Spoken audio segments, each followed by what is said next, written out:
মন্ডলে মন্ডলে দুর্নীতিগ্রস্ত তাইতো বলি আজকের সমাবেশে দলে দলে প্রতিদিন নারী শিশু দর্শন হচ্ছে কেন সরকার জবাব চাই জবাব দাও।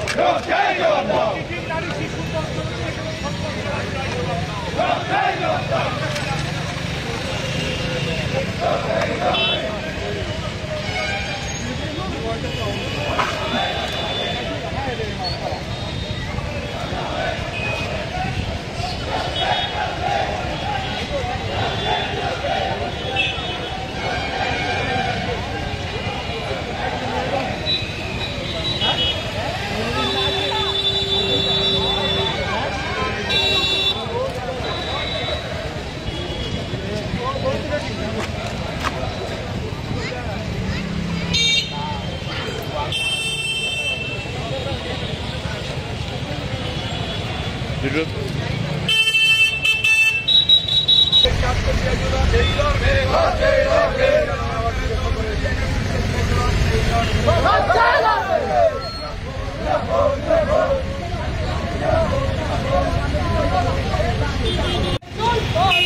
No pain.